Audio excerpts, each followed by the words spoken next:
మీ ఎలాంటి వ్యాపార ప్రకటనలకైనా వెంటనే మా ఛానల్ సంప్రదించండి. 2026 నూతన ఆంగ్ల సంవత్సర శుభాకాంక్షలతో 2026లో మీనరాశి వారి యొక్క వార్షిక ఫలితాలు.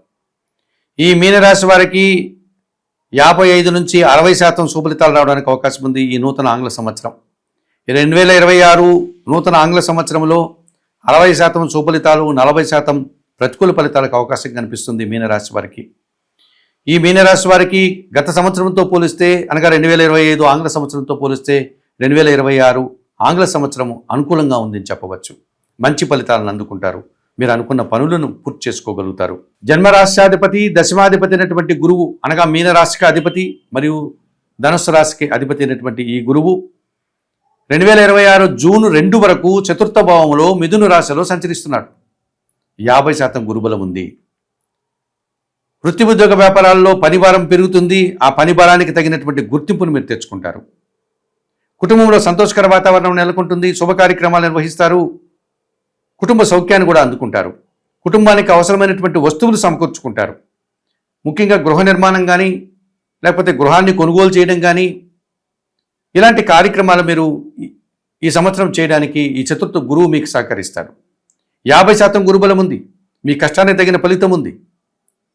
రావాల్సిన ఆదాయం చేతికి వస్తుంది. చాలా వరకు మీరు అందుకుంటారు. కొంత డబ్బు వాయిదా పడినా జూన్ 2 తర్వాత తిరిగి ఆ వాయిదా పడిన ఆదాయం కూడా వచ్చేస్తుంది. మీరు 2026 జూను ముందే గన గృహ నిర్మాణం ప్రారంభిస్తే జూన్ 2 తర్వాత మీరు గృహప్రవేశం చేసుకోవచ్చు. ఈ రకమైనటువంటి సుఫలితాలు అందుకోవడానికి గురువు చతుర్థ భావంలో మీకు సహకరిస్తున్నాడు మిథున రాశిలో. మరి 2026 జూన్ 2 తర్వాత గురువు మిథున రాశి నుంచి కర్కాటక రాశిలో ప్రవేశిస్తున్నాడు. అది మీకు పంచమ భావం. అక్కడ గురువు ఉచ్చస్థానాన్ని పొందుతున్నాడు. మరింతగా మీరు గురుబలాన్ని అందుకోగలుగుతారు. 2026 జూన్ 2 తర్వాత మీనరాశి వారికి 100% గురుబలం వస్తుంది. మీ ఆలోచనలో కార్యరూపం దాలుస్తుంది. నూతన ఉద్యోగాలు వస్తాయి. ఉన్న ఉద్యోగంలో పదోన్నతులు అందుకుంటారు. మీ ఆదాయం పెరుగుతుంది. వ్యాపార విస్తరణ జరుగుతుంది. వ్యాపార అభివృద్ధి బాగుంది. చదువుల్లో మీరు ఉన్నత చదువులు చదువుకోగలుగుతారు. మీ ఆలోచనలో కార్యరూపం దాలుస్తుంది. మీ సంతానం అభివృద్ధి పథంలో ముందుకు వెళ్ళేటువంటి పరిస్థితి కనిపిస్తుంది. ఆత్మీయ సహకారం బాగుంటుంది. వివాహాది కార్యక్రమాలు మీరు చేసుకోగలుగుతారు. మీ సంతానానికి చేయగలుగుతారు. నూతన గృహాలు కొనుగోలు చేస్తారు. నూతన వాహనాలు కొనుగోలు చేస్తారు. కుటుంబ సౌఖ్యాన్ని అందుకుంటారు. సంతోషకర వాతావరణం ఉంటుంది. దూర ప్రాంతంలో ఉన్నటువంటి వారు జన్మస్థలానికి వస్తారు. తల్లిదండ్రులతో కలిసి కాలం గడుపుతారు. మిత్రులతో కలిసి సంతోషిస్తారు. ఈ రకంగా సొంత ఊరికి, సొంత స్థలానికి మీరు రావడం వల్ల మీరు గురుబలంతో సంతోషకర వాతావరణాన్ని, ఆనందకర వాతావరణాన్ని, ఆరోగ్యాన్ని, ఆర్థిక అభివృద్ధిని పొందగలుగుతారు. అనగా 2026 సంవత్సరం మీనరాశి వారికి 100% గురుబలం ఉంది. చతుర్థంలోనూ గురువు సహకరిస్తున్నాడు 50%. పంచమ భావంలోనూ గురువు 100% సహకరిస్తున్నాడు. మీరు అనుకున్న పనులు చాలా వరకు ఈ సంవత్సరం పూర్తి చేసుకోగలుగుతారు గురుబలం వల్ల. ఈ చతుర్థ పంచమ భావాల్లో గురువు సంచరించడం వల్ల మీనరాశి వారు ఈ సంవత్సరం అదృష్టవంతులయ్యేటువంటి వాతావరణం కనిపిస్తుంది. ఇక శని భగవానుడు లాభ వ్యయాధిపతి జన్మరాశిలో సంచరిస్తున్నాడు. మీనరాశిలో రావాల్సినటువంటి ఆదాయం వాయిదా పడుతుంది. ఏల్నాటి శని దోషం కనిపిస్తుంది. 2 భాగాలే పూర్తయింది. వీరికి ఇంకొక సంవత్సరం ఉంది. ఈ కారణం చేత ఇంకా 3.5 సంవత్సరం శని దోషం ఉన్నప్పటికీ జన్మరాశిలో శని సంచరించడం వల్ల సోమరితనం అధికమవుతుంది. బద్ధక స్వభావం పెరిగిపోతుంది. అనుకున్న పనులు అనుకున్నట్లుగా చేయలేకపోతారు. మీలో మెల్లదనం పెరిగిపోతుంది. మీకు మీరే పనులను వాయిదా వేసుకునేటువంటి పరిస్థితి కనిపిస్తుంది. వ్యయం పెరిగిపోతుంది. ఖర్చులు పెరిగిపోతాయి. పనిభారం పెరిగిపోతుంది. పనివారి సహకార లోపం కనిపిస్తుంది. వ్యవసాయ రంగంలో నష్టాలు వస్తాయి. పరిశ్రమల్లో కానీ ఇతరత్ర ఫ్యాక్టరీల్లో పనిచేసే వారికి కానీ ప్రతికూల ఫలితాలు రావడానికి అవకాశం ఉంటుంది. పనివారికి మరింతగా కష్టాలు వచ్చేటువంటి వాతావరణం కనిపిస్తుంది. వ్యవసాయదారులకి, ముఖ్యంగా రైతులకి నష్టాలు వచ్చే వాతావరణం కనిపిస్తుంది. రావాల్సిన ఆదాయం చేతికి అందకుండా వాయిదా పడుతుంది. సోమరితనం వల్ల చాలా పనులు వాయిదా వేసుకుంటారు. ఈ రకమైనటువంటి ఇబ్బందులు మీరే కొని తెచ్చుకుంటారు. మరి శని భగవానుడు ఏలినాటి శని, అందులోనూ జన్మశనిలో ఉన్నాడు కనుక మీ శరీరం కూడా సహకరించదు. ఈ రకంగా మీరు తప్పనిసరిగా ఈ సంవత్సరం ఈ శని దోషానికి, జన్మశని దోషానికి పరిహారం నిర్వర్తించుకోవాల్సిన అవసరం ఉంది. 100% శని మీకు ప్రతికూలంగా ఉన్నాడు. ప్రతికూల ఫలితాలను అందిస్తున్నాడు. మరి షష్టమములో సింహరాశిలో కేతు సంచారం అద్భుతమైన ఫలితాలను ఇస్తున్నాడు. రుణ రోగ శత్రు విముక్తిని మీరు పొందగలుగుతారు. పోటీ ప్రపంచంలో నిరాడంబరంగానే విజయాల్ని సాధిస్తారు. అనుకూల ఫలితాలు అందుకుంటారు, నూతన అవకాశాలు చేజిక్కించుకుంటారు, విజయాలు సాధిస్తారు. భగవంతుని ఆశీస్సులు కూడా మీకు లభిస్తుంది. కొన్ని రుణాలు తీర్చుకోగలుగుతారు. అనారోగ్యం నుంచి బయటపడి ఆరోగ్యవంతులు అవుతారు. మిత్రులు సైతం శత్రువులుగా మారుతారు. కొన్ని వివాదాలు పరిష్కరించుకోగలుగుతారు.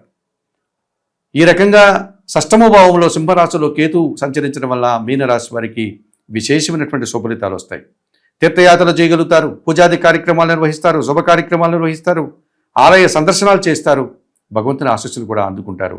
మీ నిరాడంబరత, మీ నిజాయితీ, మీ కష్టం, మీ ప్రతిభ మిమ్మల్ని ఎంతగానో మరింతగా ముందుకు వచ్చే విధంగా, అభివృద్ధి పథంలో మిమ్మల్ని కాపాడేటువంటి విధంగా మీకు షష్టమ కేతు మీకు సహకరిస్తున్నాడని చెప్పుకోవచ్చు. మరి వ్యయములో రాహు సంచారం ఉంది. మీనరాశి వారికి కుంభరాశి వ్యయమైంది, 12వ భావమైంది. ఈ కుంభరాశిలో రాహు సంచారం మీకు పూర్తిగా ప్రతికూలంగా ఉంటుంది. దుబారా ఖర్చులు ఉంటాయి, దుబారా ఆలోచనలు ఉంటాయి, విదేశీ వ్యవహారాలు ప్రతికూలంగా ఉంటాయి. మోసపూరితమైనటువంటి వ్యక్తులు మీ వెంట తిరుగుతూ ఉంటారు. మిమ్మల్ని ఏ విధంగా మోసం చేయాలి, ఆశ చూపిస్తారు. మీకు మరింతగా ఆదాయం వస్తుందని చెప్పి ఆశ పెట్టి మిమ్మల్ని తీసుకెళ్ళి డబ్బులు ఇన్వెస్ట్మెంట్ చేయిస్తారు. ఆ వ్యాపారాల్లో ఇరికించుకుంటారు. అవినీతి కార్యక్రమాల్లో మీకు భాగం పంచుతారు. మిమ్మల్ని చట్టానికి పట్టిస్తారు. ఆ రకంగా మీరు నష్టపోతారు, నిందల పాలవుతారు, ధనాన్ని నష్టం చేసుకుంటారు, ధన నష్టం జరుగుతుంది.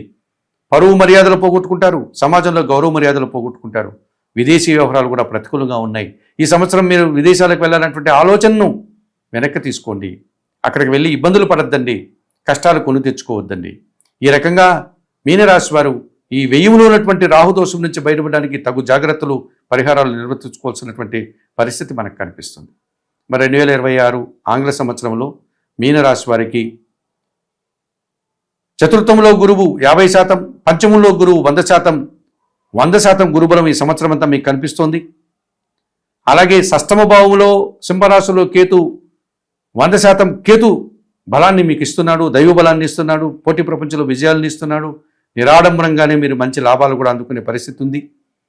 అయితే జన్మరాశిలో శని భగవానుడు, వ్యయములో రాహు, వీరిద్దరూ మాత్రమే, ఈ 2 గ్రహాలు మాత్రమే మీకు ప్రతికూల ఫలితాలను ఇచ్చి మిమ్మల్ని ఇబ్బంది పెట్టే పరిస్థితి ఈ 2026 ఆంగ్ల సంవత్సరంలో మనకు కనిపిస్తుంది. మరి వ్యయంలో ఉన్నటువంటి రాహుదోషం నుంచి బయటపడడానికి మీరు విజయవాడ పట్టణంలో ఉన్నటువంటి కనకదుర్గాదేవిని దర్శించండి. అమ్మవారికి కుంకుమ పూజాది కార్యక్రమాలు నిర్వర్తించండి. ఎర్రటి పూలమాలను అమ్మవారికి సమర్పించండి. లేకపోతే మైసూరులో ఉండేటువంటి చాముండేశ్వరి అమ్మవారిని దర్శించండి. అమ్మవారికి ఎర్రటి పూలమాలను సమర్పించండి. శ్రీదేవి ఖడ్గమాల స్తోత్రం నిరంతరం చదువుకోండి. ఈ రకంగా చేయడం వల్ల ఈ వ్యయంలో ఉన్నటువంటి రాహుదోషం నుంచి మీరు బయటపడడానికి అవకాశం ఉంటుంది. అలాగే జన్మరాశిలో శని సంచరిస్తున్నాడు కనుక శనీశ్వర ఆలయ సందర్శనం కానీ, లేకపోతే శనివారం రోజు ఈశ్వరునికి ప్రతి శనివారము వెళ్ళి పాలాభిషేకం నిర్వర్తించడం వల్ల మీరు మరింతగా మంచి ఫలితాలు అందుకోగలుగుతారు. శనివారం రోజు గోసేవ చేయండి, వయోవృద్ధులకు సేవ చేయండి. ఈ రకంగా చేయడం వల్ల కూడా మీరు జన్మశని దోషం నుంచి బయటపడడానికి అవకాశం ఉంటుంది. దీంతో పాటు ఈ మీనరాశి వారు ప్రతి మంగళవారము సుబ్రహ్మణ్య స్వామిని దర్శించండి. సుబ్రహ్మణ్య కరావలంబ స్తోత్రాన్ని పారాయణం చేయండి. ఎర్రటి పండ్లను స్వామివారికి నివేదన చేసి ఆ పండ్లను అక్కడ అర్చక స్వాముల వారికి కానీ, గురువులకు కానీ, వయోవృద్ధులకు కానీ దానం చేయండి. మరి 2026 ఆంగ్ల సంవత్సరంలో ఈ మీనరాశి వారు చెప్పిన విషయాలని స్వీకరిస్తూ, పరిహారాలు పాటిస్తూ మరింతగా మంచి ఫలితాలు అందుకోవాలని మనస్ఫూర్తిగా కోరుకుంటూ